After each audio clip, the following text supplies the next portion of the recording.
I grew up on a farm in upstate New York, and when I met my husband, who's Grenadian, I came to Grenada, and I immediately fell in love with the beauty and the bounty of the island, and of course observed the farming and the farming practices, and I have a lot of respect for how the farmers do a lot of work with their two hands and a machete or a cutlass. I grew up on a farm and it was a lot of hard work, but we're fortunate to have equipment as well. Part of my reason for getting into beekeeping and agro-processing is to support organic farming. Of course, with the bees, to support sustainability of our environment and the fact that, you know, a lot of the bees around the world have been suffering a lot of loss.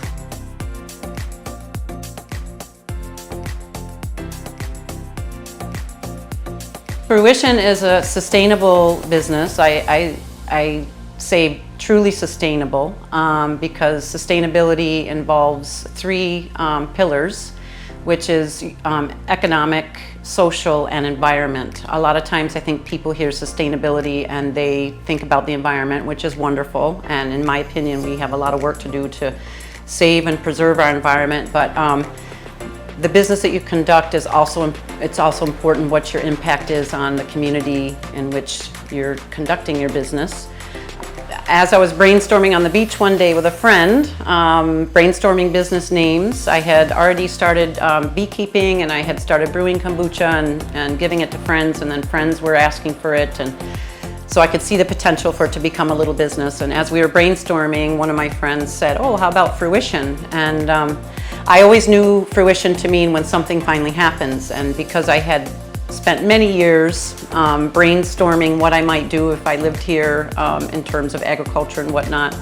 But I did not know until I looked it up that fruition also literally means to bear fruit.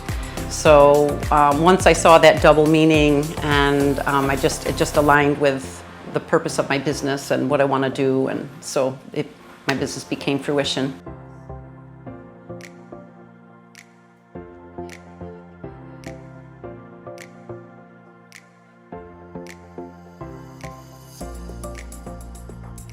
Right now we produce artisanal kombucha, which you can see behind me here.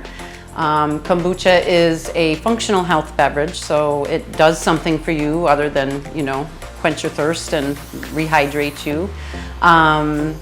It's full of probiotics, B vitamins, and antioxidants. So behind me is the first phase of ferment. The tea sits with a culture, and that culture eats away at the sugars and the tannins in the tea to create the probiotics, B vitamins, and antioxidants. So right now we currently produce the kombucha, and then we also harvest raw honey comb and honey from our hives. The kombucha, we produce 5 flavors currently: passion fruit, sorrel, lemongrass, ginger, and mandarin. The fruits, I strictly use Grenadian fruits, roots, and botanicals, I say, and of course spices. I have several farmers that I work with who engage in organic farming practices. They're not certified organic farms, so I cannot call my kombucha organic. But I do strictly, as I said, just strictly use the Grenadian resources. And so a lot of my sourcing is either through those farmers that I've developed some relationships with, my own harvesting. Most of the lemongrass I grow myself right here. I've had to occasionally go, for example, up to a neighbor and get some off of her farm, but otherwise I also have built some relationships with some of the vendors at the market so that I can source my stuff there.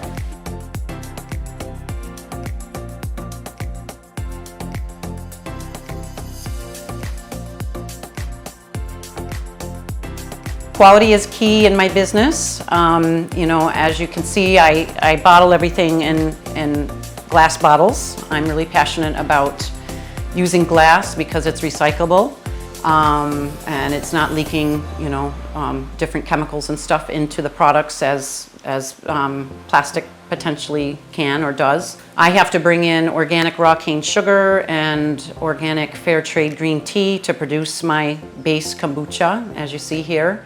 So that's one of the things that really makes my kombucha premium. And then the other thing is just because I go and hand source all the spices and the fruits and whatnot myself, so I'm checking the quality before I purchase them. And then of course those relationships with several farmers and stuff I have are very important, because that, you know, once I see what they're producing, then that helps me guarantee the freshness of what I'm producing. And then in terms of the honey, we strictly practice natural beekeeping, and for us that means no sugar feeding. So not everybody, but a lot of beekeepers, it's common practice to substitute or provide sugar and water to feed their bees, whether it's because the bees need it, or sometimes it's because if they do that, then they can harvest a bit more of the honey. We always ensure that we leave back enough honey for our bees to consume, because that's what has all the good stuff in it for them. And we don't chemically treat our hives. We try to avoid going into them any more than what we need to and disturbing, you know, their work and what they're doing.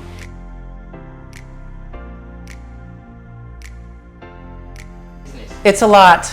Managing a small business on your own it's a lot. Especially with the kombucha, I've spent a long time getting into the retailers that I'm in. I'm very thankful for the relationships that I have with them. But it's constant work. I'm either washing bottles, or I'm making orders, or I'm following up with my retailers to see who needs, you know, a restock. Harvesting the fruits, ensuring that I have enough, you know, fruits and spices and stuff going forward. You know, I have a freezer where I keep some extra pulp and stuff, so that I can try to maintain a nice variety of my kombucha flavors throughout the year. I dry a lot of my sorrel, so that allows me to produce kombucha pretty much, or the sorrel kombucha pretty much year round. But it's a lot of work, it's constant. I think sorrel is probably the best seller. At the level of production I'm at, everything sells, but sorrel, and especially around the holiday time, sorrel and the ginger. True to the Grenadians, they tend to go for the sorrel and the ginger first.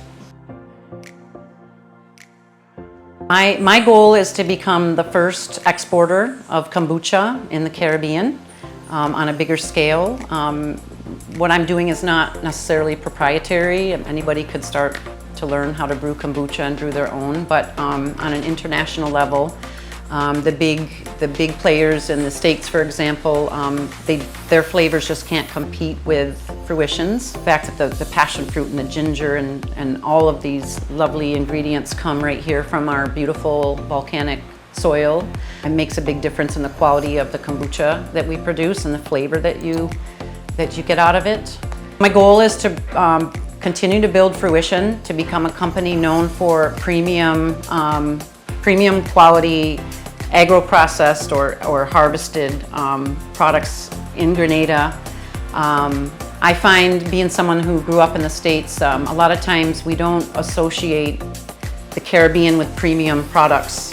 And I would like to be a part of change in that. Of course, you know, chocolate is known pretty well now, rum, Cuban cigars, but outside of that, when you think of the Caribbean, a lot of people aren't thinking of kombucha or the hot sauces or the honey, or, you know, because we just haven't done the marketing.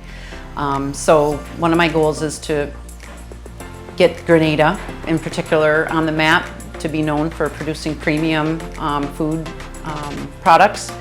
And also to continue to build a business that supports organic farming, that supports our farmers, and I can't wait till one day when I can take on employees and pay Grenadians a thrivable wage. That's a really big passion of mine, is to create a business that's going to be truly sustainable, as I mentioned earlier.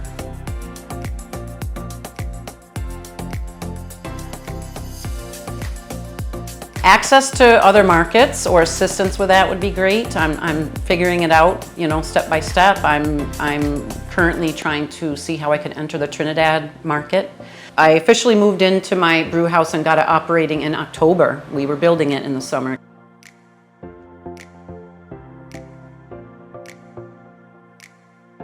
If I can get into that Trinidad market, for example, this isn't going to sustain that. So a bigger facility, and the next thing I'm looking into is equipment.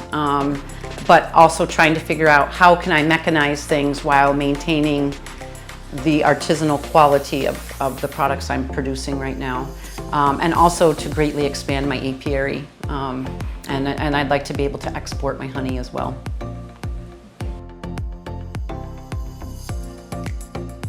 I'm proud. I feel proud. It's a lot of work. You know, I think sometimes people can see things and they don't see what's behind, you know, they don't see what's behind the labels. But I feel proud that I've been able to take this little idea and grow it in my kitchen till it outgrew my kitchen, and then to earn the money to build my little brew house, and to actually start to see the fruits of my labor, you know, to see things grow, to see the numbers start to go up in sales. When people come up to me and they're like, oh, you know, I'm seeing your kombucha, you know, in a lot of the stores and whatnot.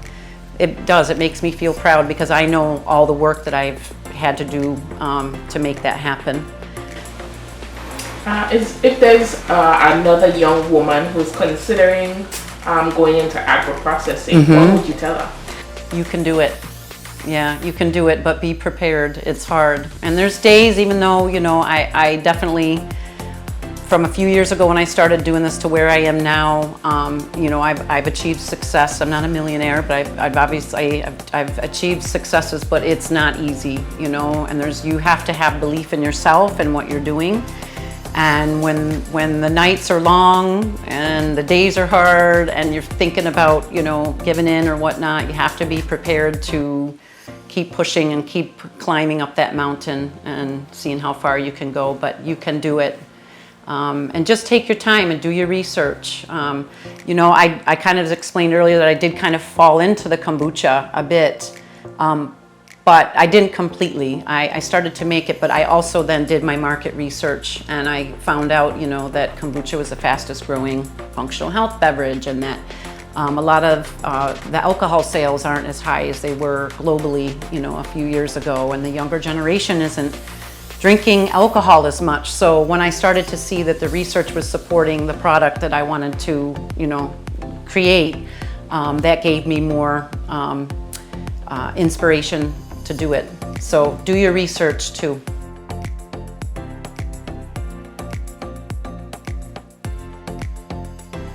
This year I'm looking to release 2 to 3 kombucha flavors, and currently I am also looking into a way to harvest more honeycomb from my hives to have the honeycomb packaged for sale as well.